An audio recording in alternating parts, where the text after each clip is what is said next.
PLN, Pertamina, Garuda, KAI, dan banyak lagi BUMN, semua terlilit utang besar dan bangkrut. Informasi berikut ini mohon jangan diartikan sebagai provokasi anti pemerintah atau anti pembangunan. Namun, pernyataan anak bangsa yang khawatir Indonesia telah menjadi negara terkorup, seperti dalam indeks korupsi yang terlampir.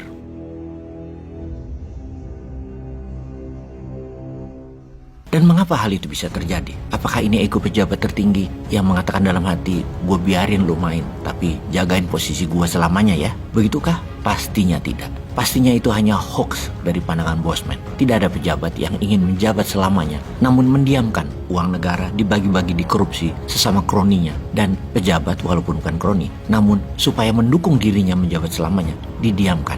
Bermain-main dengan jabatannya untuk memperkaya dirinya, pejabat dan kroninya. Benar begitu selama ini ya? Wah, nggak tahu juga. Namun semua itu harus kita perdalam. Membahas kita anti pembangunan dalam pemerintahan ini. Hal ini harus diluruskan karena kita tidak anti pembangunan dan tidak anti kegiatan membangun infrastruktur yang selama ini dibangun. Itu info hoax dari para buzzer rupiah seakan kita anti pembangunan yang dilakukan pemerintah saat ini. Sehubungan dengan itu kita jawab, benar, kita anti membangun dengan hutang. Karena membangun dengan hutang bisa bukan membuat pertumbuhan, namun bisa malah membuat bangkrut. Karena kita pasti semua setuju kalau membangun itu belum tentu bertumbuh atau membuat growth pertumbuhan, terutama ekonomi. Pasti setuju kan? Misalnya nih ya, misalnya seseorang menambah ruangan di rumahnya untuk disewakan jadi kos-kosan. Beda dengan merenovasi rumah untuk menambah garasi, untuk menambah mobil yang kreditan juga. Dalam jangka panjang nilai mobil akan turun. Di sini membedakan bahwa yang satu membangun untuk bertumbuh,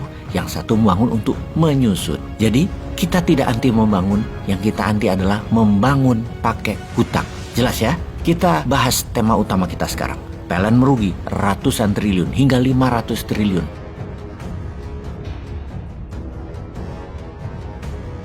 Padahal nggak ada masyarakat yang ngutang bayar listrik kalau telat bahkan dimatiin. Pertamina rugi ratusan triliun.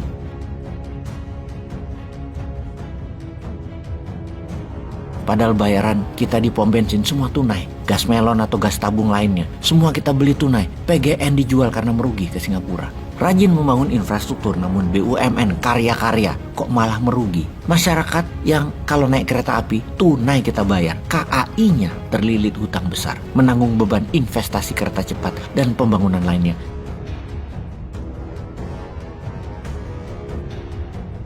Yang tidak menghasilkan sales atau penjualan bagus dan lama jadinya. PDAM banyak yang bangkrut, padahal masyarakat bayarnya nggak pernah telat. Beli pupuk, petani bayarnya tunai. Pusri bangkrut, petani tetap miskin, harga gabah rendah. Masyarakat membangun rumah, beli semen tunai. PT Semen Indonesia bangkrut. Bahkan asuransi masyarakat bayar tunai. Asabri dan Bumi Putra bangkrut.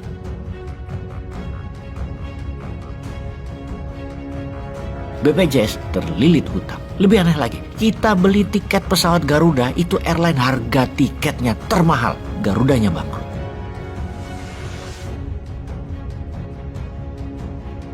Yang parah lagi nih ya, bayar pajaknya, rakyat kita rajin. APBN-nya jebol, ambyar, dan defisit neraca APBN tekor, kebanyakan biaya. Hutang negara naik 5.000 triliun dalam 8 tahun atau naik 300% atau naik 3 kali lipat dari sebelumnya. Namun pertumbuhannya hanya 20%, tidak sampai seperempat pembangunan dibanding sewaktu dirinya menjabat di awal 8 tahun yang lalu. Memang idealnya kalau mengerti cara mengelola keuangan, baik itu kelolaan bisnis atau kelolaan anggaran domestik rumah tangga. Kalau invest 1 miliar dalam 5 tahun, lunas pinjamannya dan usahanya masih berjalan baik, di mana setiap tahun ke depannya masih plus, masih dapat 200 juta rupiah. Bukan invest 1 miliar dalam 5 tahun hanya dapat 250 juta, hutang 1 miliarnya dan bunganya masih menumpuk belum terbayar, yang 250 juta habis buat biaya harian. Itu mismanagement atau tidak merit kelolaannya namanya. Bukan membangun apalagi bertumbuh. Itu tidak amanah pengusahanya atau tidak amanah kelolaan rumah tangganya. Maaf ya, berusaha menghindari kata-kata pejabat dan pemerintahnya tidak mampu.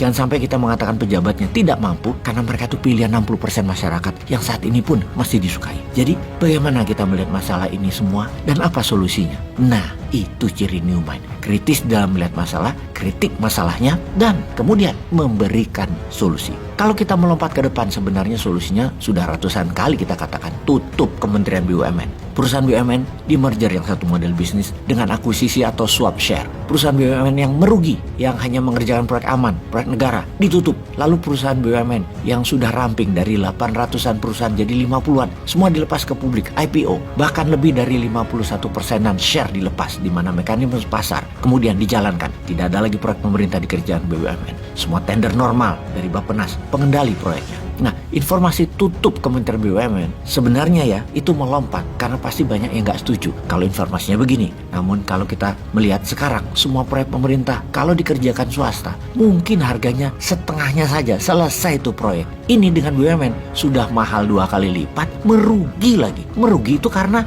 dikorupsi. Dah sesederhana itu. Dari office boy sampai pejabat teratasnya itu main semua. Dan itu terjadi di semua proyek. Dah itu aja. Korbannya bukan saja anggaran besar negara yang nanggung. Namun sampai subkontraktor yang swasta semua disikat dengan bayaran ditunda-tunda. Sampai pejabatnya pada ganti. Dah mampus tuh semua subkontraktor. Tahunan gak dibayar. Bergiliran dah tuh pejabat-pejabatnya diberikan. Yang biasanya kroni pejabat kementerian, geng politikus partai berkuasa dan sejenisnya. Cuan terima kasih atas dukungannya menjadi pejabat. Bener deh, mana ada yang benar-benar berpikir buat bangsa dan negara. Jadi untuk menghilangkan korupsi dan membuat negara bertumbuh bagaimana? Ya bubarin proyek diberikan ke BUMN. Ini langkah pertama. Yang berikutnya, nanti aja lah tunggu pegang mandat. Peace.